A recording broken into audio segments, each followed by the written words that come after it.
Hi, howdy. It's me, it's Claire. How are you doing? I want to talk to you about something. I want to talk to you about, well, I'm going to call it the witch wound first, right? The witch wound. What the heck? What the heck's the witch wound? Have you heard of it? I hadn't heard of it. Right? I hadn't heard of it. But it makes a lot of sense. So I want to share it with you guys because I think there is, if you're honest, there's a little bit of a silent war between women. And most of it's going on inside of our own heads. Right? That's what I conclude. I've concluded that. Right? But here, when I've heard about the witch wound, this is real. I need to share it with you. So imagine back in the day, right? Yours truly, outspoken, sharing what I think I see. Well, sharing what I see, sharing what I think, what I feel, and what I see. I am top of the list to be burned at the stake, right, as a witch. That's what they did back in the day, right? I'd be burnt. I'd be burning. Did you know that they used to put women in the stocks? You know, the stocks where you put your hands through and they throw wet sponges or they throw cream cakes at you. In them with a clothes peg on their tongue for talking too much. That's what used to happen. Now imagine if that happened to your friend or somebody who you knew. You probably wouldn't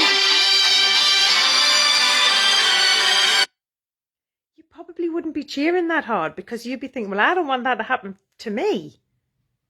Right? So imagine that. Imagine generations before us where this was a normal occurrence, where someone who was outspoken or who didn't just stick to the script was humiliated or was punished or rolled down the hill in a nailed inside of a barrow, which that used to happen here in Wales. Like, and imagine that was happening around you. It would make you just sit quietly, wouldn't it? You would learn that very, very quickly to just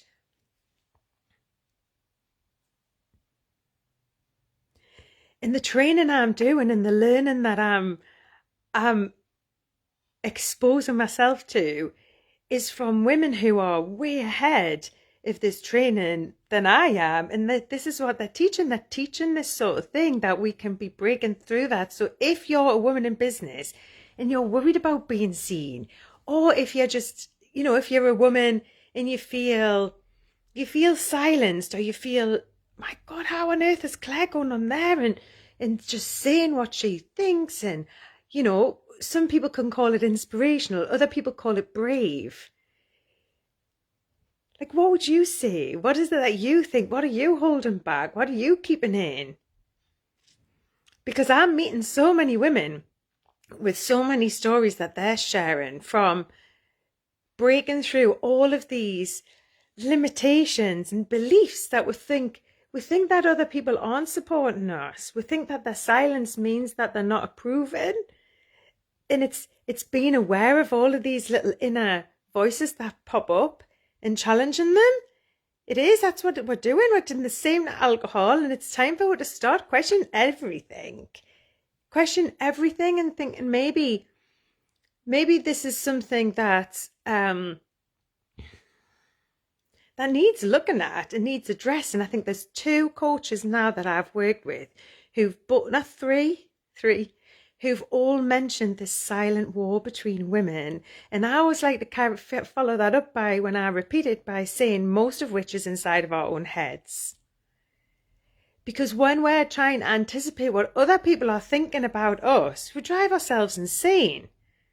And I feel it's relevant because when we decide that we don't want to drink, or we make a decision, we want to relocate, we want to change our relationship, leave our husband, I don't know, anything, often we turn to the girlfriends and the people beside her and we'll look for their support. We'll look for that. We'll look for them to to champion us and to say, yes, you can do that. And sometimes they don't. They won't say that. And it's not because it's not possible. It's just because they don't believe it. They have their own limiting beliefs. So if that's you, if you're really concerned about what your friends think and about what other people are thinking about your decisions, it's your life. Like, just be aware of that. Be aware of these generational codes that are inbuilt in us to feel safe and to stay with the crowd, because our brains are wired for survival. We think we need to stay close to the crowd and close to other people in order to survive, and it's not true. It's not true. It's possible for you to do something different with your life, something completely different, different to what you thought you wanted, different to all the people around you. That's okay. You're safe to do that. And just think about the people who you could inspire. That's it. That's all I want to share. Bye from me.